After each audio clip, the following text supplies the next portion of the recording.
Dear students, इस lecture में हम कोसी इंटीग्रल टेस्ट पर कुछ क्वेश्चंस करते हैं। ओके, तो first we read statement of Cauchy integral test. In the statement of Cauchy integral test, if f is non-negative, monotonically decreasing and integrable function of x greater than equal to 1, f आपके पास एक function है जो non negative है, monotonically decreasing है, integrable function है। कब? जब x greater than equal to 1 है, such that f of n किसके इक्वल है? an के इक्वल है। f of n is equal to an for all n belong to natural number, then the series an and the sequence in where in is equal to 1 to n fx dx both converges और diverges together। Okay students, क्या दे रखा होता है statement में?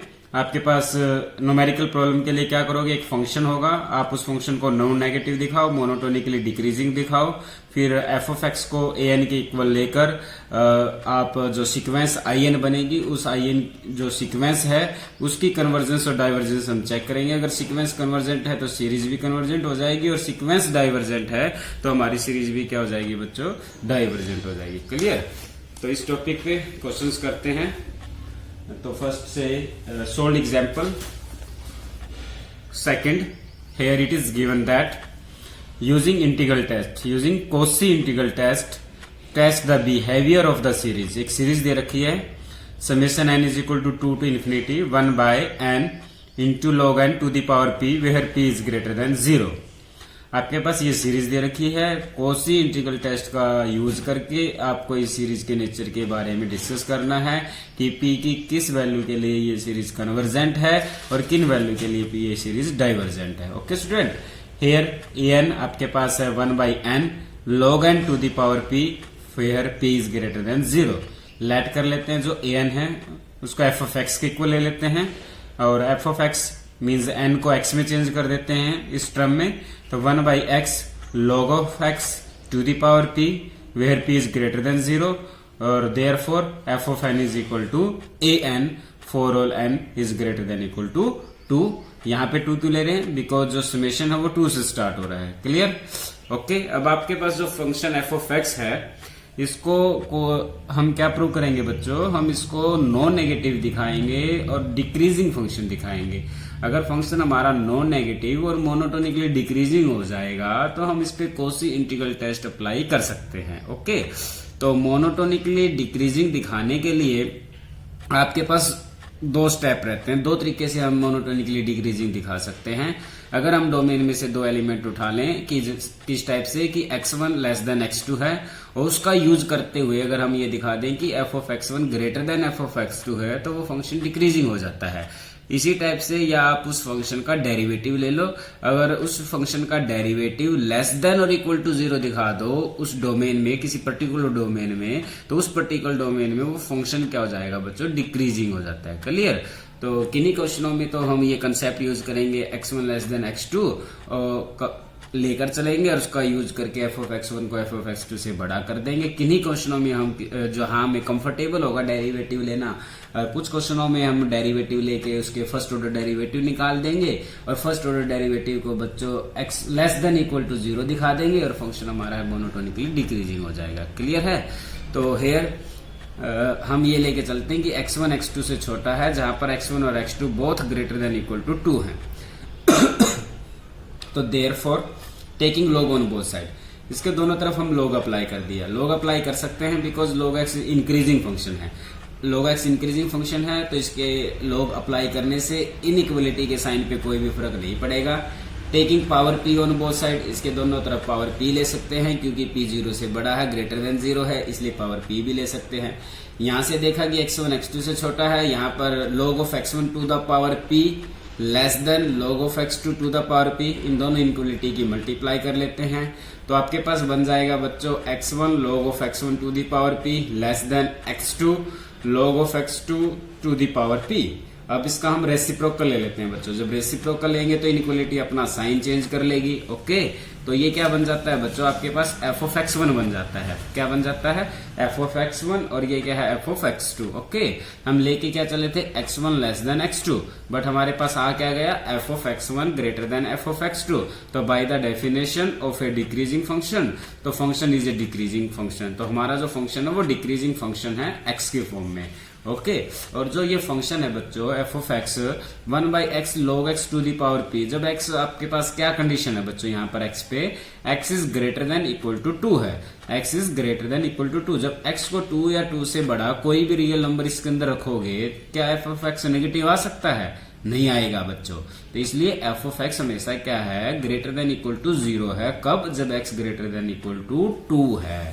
तो clearly also function is no negative, also function is no negative for all x is greater than equal to 2, तो therefore Cauchy integral test is applicable। Clear बच्चों, हमने function को दिखा दिया है, ये नॉन नेगेटिव भी है और मोनोटोनिकली डिक्रीजिंग भी है, इसलिए Cauchy इंटीग्रल टेस्ट अप्लीकेबल होगा। ओके, केस 1 लेते हैं, when p is greater than 1। अब हम कुछ केस राइज कर देते हैं कि जब p आपका 1 से बड़ा है तो in किसके इक्वल होगा। in आपके पास क्या होता है, आपने पढ़ा था ना स्टेटमेंट में, स्टेटमेंट में in हमारे पास क्या है बच्चों, स्टेटमेंट में हमने in के बारे में डिस्कस किया था। तो हेयर इज in,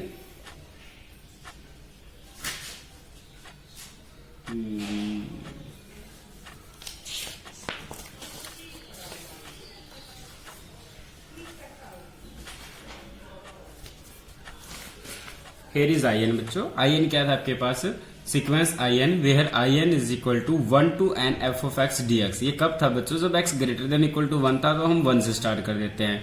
अब अपने वाले क्वेश्चन में x अगर ग्रेटर देन इक्वल टू 2 होगा तो लिमिट कहां से स्टार्ट कर देंगे, 2 to n स्टार्ट कर देंगे। क्लियर है। तो हमारे पास जो in होगा बच्चों अब इस क्वेश्चन में, कि in हमारे पास x कहां से स्टार्ट हो रहा है, ग्रेटर देन इक्वल टू 2 से, तो हम in को क्या ले लेते हैं, in is equal to 2 to n f of x dx। 2 to n f of x की वैल्यू पुट कर दो बच्चों। f of x आपके पास किसके इक्वल है, 1/x log x to the power p, यहाँ पुट कर दिया 1/x log x to the power p dx। अब बच्चों इसका इंटीग्रेशन करना है, वो आपको आता है, सब्स्टिट्यूशन मेथड से हम इसका इंटीग्रेशन करेंगे। लेट कर लेते हैं कि log x t के इक्वल है, इसका डेरिवेटिव लेंगे 1/x dx dt आ जाएगा। जब x की वैल्यू 2 होगी, जब x की वैल्यू 2 है तो t की वैल्यू क्या होगी बच्चों, log 2।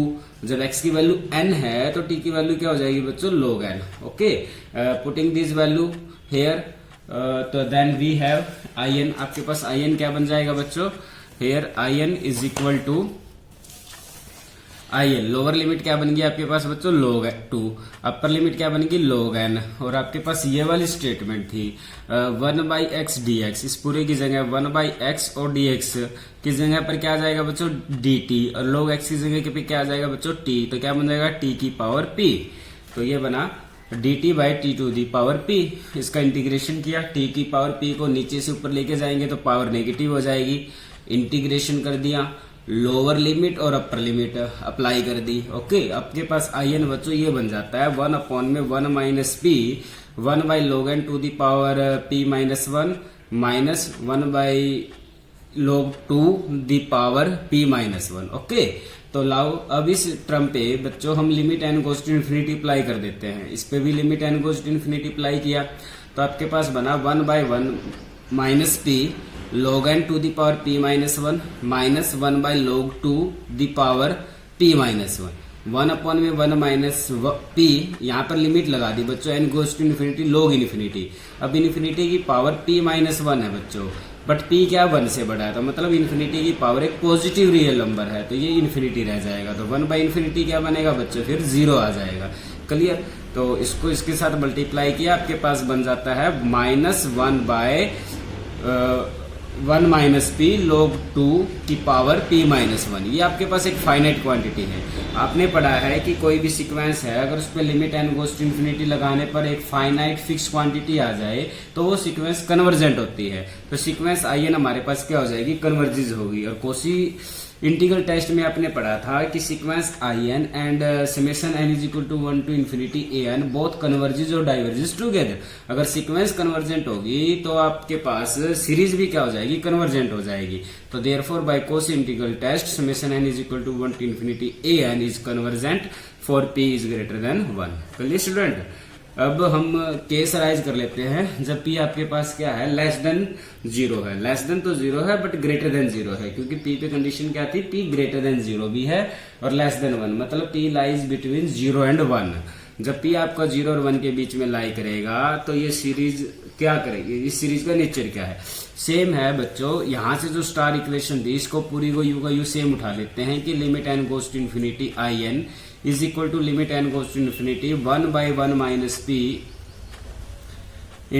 into 1 upon log n to the power p minus 1 minus 1 by 2 log 2 the power p minus 1।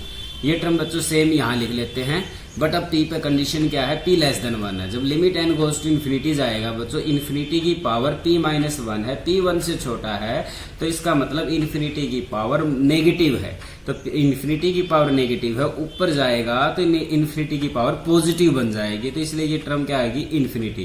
तो infinity minus something that is equal to infinity. Clear students? तो limit n goes to infinity I N, किसी भी sequence पर limit n goes to infinite लगाने के बाद अगर infinite आ जाता है तो इसका मतलब वो सीक्वेंस आपके पास डाइवर्जेंट है। सीक्वेंस डाइवर्जेंट है तो by Cauchy integral test, by Cauchy integral test जो गिवन सीरीज होगी वो भी हमारे पास क्या हो जाएगी, डाइवर्जेंट हो जाएगी। कब? जब आपके पास p क्या है बच्चों, लेस देन 1 है। क्लियर है? ओके स्टूडेंट्स, तो अब एक थर्ड केस और डिस्कस कर लेते हैं इस पे। जब p आपके पास क्या है, एग्जैक्टली इक्वल टू 1 है, when p is equal to 1, जब p आपके पास 1 के इक्वल होगा। Case third, when p is equal to 1, तो आई एन है बच्चों वो 2 to n fx dx के बराबर है। 2 to n f of x की वैल्यू है 1 by x log x to the power p होता है बच्चों, बट p की वैल्यू 1 है तो यहाँ 1 आ जाएगा, ठीक है ना। यहाँ पर वैल्यू क्या आ जाएगी, 1 आ जाती है, ठीक है। अब इसका इंटीग्रेशन करेंगे, इंटीग्रेशन करेंगे तो बाय सब्स्टिट्यूशन मेथड से, जो पहले किया था भी आपने, भी log x को t मान लेते हैं, इसका डेरिवेटिव ले लेते हैं और लिमिट को हम चेंज कर लेते हैं। जब x 2 होगा तो t आपका log 2 के बराबर होगा, जब x हमारा n है तो t हमारा log n के बराबर होगा। तो जो आई एन है बच्चों वो इंटीग्रेशन आपका log 2 से लेकर log n बन जाएगा, dt बाई t बन जाएगा। इसका इंटीग्रेशन करोगे log t बन जाएगा, upper limit minus lower limit रख देंगे। इसके बाद क्या प्रोसेस होता है बच्चों, limit n goes to infinity apply कर देते हैं ऑन बोथ साइड। जब यहाँ पर लिमिट लगाएंगे तो log इन्फिनिटी बनेगा, फिर log इन्फिनिटी बना वो फिर इन्फिनिटी बन जाएगा। Infinite minus something that is equal to infinity. तो फिर आपको वही कंसेप्ट है, अगर कोई भी सीक्वेंस पर limit n goes to infinite लगाने पर इनफाइनाइट आ जाता है तो वो सीक्वेंस क्या होती है बच्चों, डाइवर्जेंट होती है। सीक्वेंस तो डाइवर्जेंट है तो बाई कोसी इंटीग्रल टेस्ट से गिवन सीरीज भी क्या हो जाएगी, कन्वर्जेंट, सॉरी डाइवर्जेंट हो जाएगी। अगर सीक्वेंस डाइवर्जेंट है तो गिवन सीरीज भी हमारे पास क्या हो जाएगी, diverges, because sequence and series both converges और diverges together by Cauchy integral test, hence the given series. तो आपने क्या पता किया कि जब p आपका 1 से बड़ा होगा तो सीरीज आपके पास कन्वर्जेंट होगी, p जब लेस देन और इक्वल टू 1 होगा तो गिवन सीरीज उस टाइप की जो सीरीज है 1 bye n log n to the power p, 1 by n into log n to the power p, where p is greater than 1 then series is convergent, and p is less than or equal to 1 then series is divergent. Okay student, now we discuss one more example also. Say take from exercise 4.6 and question number first, try question number first, part first. Using Cauchy integral test, discuss the convergence of the following series. Here series is given by summation n is equal to 1 to infinity 1 by 2n plus 3. Now हमें अब इसकी nature check करनी है by Cauchy integral test. तो according to that test से take an is equal to 1 by 2n plus 3 और by the definition of by the statement of Cauchy integral test an आपका किसके इक्वल होता है, f of n के equal होता है for all n belong to natural number के लिए होता है। तो तो let therefore f of x मान लेते हैं, एन की बजाय एक्स रख दे तो 1/2x + 3। अब आपके पास बच्चों ये एक फंक्शन दे रखा है, इस फंक्शन को क्या प्रूव करना है, आपको इस फंक्शन को नॉन नेगेटिव भी दिखाना है और साथ में इसको क्या प्रूव करना है, मोनोटोनिकली डिक्रीजिंग दिखाना है। एक्स पर कंडीशन है बच्चों x is greater than equal to 1। जब x आपका 1 या 1 से ग्रेटर होगा तो जब x यहाँ कोई भी रियल नंबर जब आप x की जगह पर 1 या 1 से बड़ा रखोगे तो फंक्शन की वैल्यू हमेशा पॉजिटिव आएगी, ये वैल्यू कभी भी नेगेटिव नहीं होगी। तो for x is greater than equal to 1 f of x is always greater than equal to 0, तो that is function is non negative function. जो गिवन फंक्शन है it is a non negative function for x greater than equal to 1। Clear students. अब हम इसको decreasing prove करना चाहेंगे तो x1 को लेस देन x2 ले लिया, अगर 2 से मल्टीप्लाई करेंगे तब भी रहेगा, +3 ऐड कर देंगे इनइक्वालिटी में तब भी रहेगा। अगर हम इसका रेसिप्रोकल ले ले तो इनइक्वालिटी अपना साइन चेंज कर लेगी, तो f of x1 greater than f of x2 आ जाएगा। बच्चों हम लेके क्या चले थे, x1 लेस देन x2 लेकर चले, बट ये क्या दिखा दिया, f of x1 greater than f of x2। तो therefore function is monotonically decreasing function of x for x is greater than equal to 1। तो फंक्शन हमारे पास क्या हो जाएगा, monotonically decreasing. Function monotonically decreasing भी हो गया है।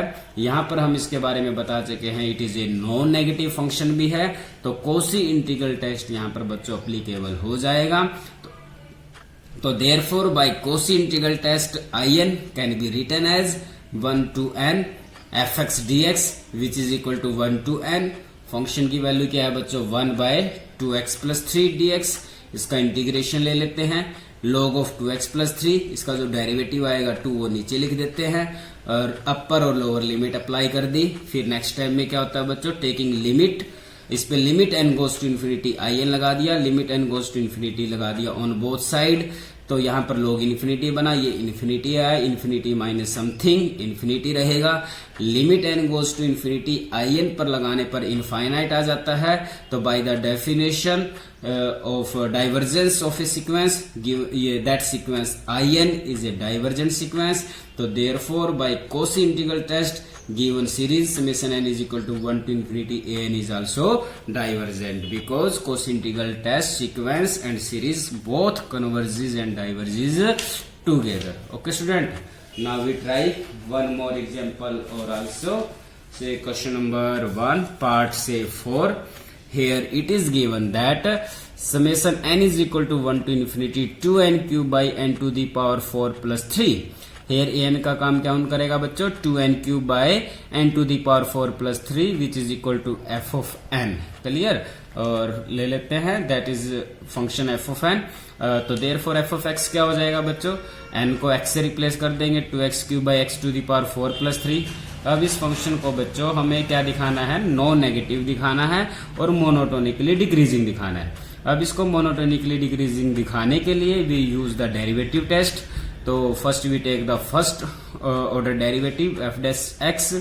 तो आपको डेरिवेटिव निकालना आता है, नीचे वाली टर्म का स्क्वायर करोगे, नीचे वाली सेम, ऊपर वाली टर्म का डेरिवेटिव माइनस ऊपर वाली टर्म सेम, नीचे वाली टर्म का डेरिवेटिव। ओके स्टूडेंट्स, तो मल्टीप्लाई किया, टर्म में एडजस्ट की, आपके पास बच्चों ये आ जाता है 2x² into 9 - x to the power 4 by x to the power 4 + 3 का होल स्क्वायर। ओके स्टूडेंट्स, और यहाँ पर क्या है बच्चों, ये टर्म भी पॉजिटिव, ये टर्म भी पॉजिटिव, तो इसका नेगेटिव होना किस पर डिपेंड करता है, इस ब्रैकेट की वैल्यू पर। तो ये ब्रैकेट की जो वैल्यू है 9 - x टू दी पावर 4, ये वैल्यू हमेशा नेगेटिव आएगी। कब, जब x आपका 2 या 2 से बड़ा होगा।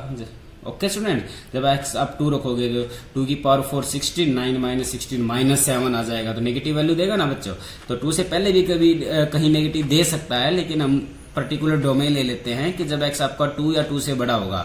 जब x आपका 2 या 2 से बड़ा होगा, या इस ब्रैकेट में कोई भी वैल्यू, कोई भी रियल नंबर रख लेना जो आपका 2 या 2 से बड़ा है, तो इस first order derivative f dash की जो वैल्यू है वो हमेशा लेस देन और इक्वल टू 0 आएगी। ओके स्टूडेंट्स, तो therefore f dash x is less than और equal to 0 for all x is greater than equal to 2। Clear. तो यहाँ से फंक्शन क्या हो गया बच्चों, फर्स्ट ऑर्डर डेरिवेटिव टेस्ट से फंक्शन हमारा डिक्रीजिंग हुआ।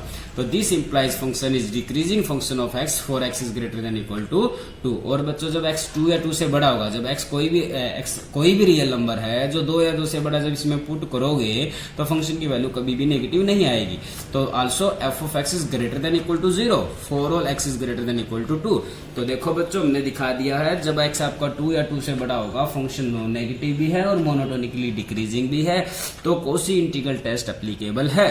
तो therefore by Cauchy integral test in को हम क्या लिख सकते हैं बच्चों, in is equal to 2 to n fx dx, 2 to n f of x की वैल्यू पुट कर दी। अब इसका हमें बच्चों इंटीग्रेशन निकालना है, तो नीचे वाली टर्म का ऊपर डेरिवेटिव देखें तो 4x क्यूब की रिक्वायरमेंट है, लेकिन आपके पास तो 2x क्यूब है, जरूरत हमें 4x क्यूब की है हमारे पास 2x क्यूब, तो इसलिए हम इसकी 2 से मल्टीप्लाई कर देते हैं, 2 से डिवाइड कर देते हैं। अब नीचे वाली टर्म का डेरिवेटिव ऊपर पड़ा है, तो इसका इंटीग्रेशन आ जाएगा बच्चों log of x to the power 4 plus में 3, अपर लिमिट और लोअर लिमिट लगा देते हैं, और इस दोनों तरफ हम limit n goes to infinity apply कर देते हैं। Both side we apply limit n goes to infinity, limit n goes to infinity, log infinity बनेगा बच्चों, इन्फिनिटी माइनस समथिंग वैल्यू क्या जाती है इन्फिनिटी। आपको पता है कि किसी भी सीक्वेंस में अगर limit n goes to infinite लगाने के बाद अगर इनफाइनाइट आ जाए तो वो सीक्वेंस क्या करती है, डाइवर्जेंट करती है। तो सीक्वेंस in हमारे पास क्या हो जाएगी, डाइवर्जेंट सीक्वेंस, और therefore by Cauchy integral test given series is also divergent. Okay students, thank you.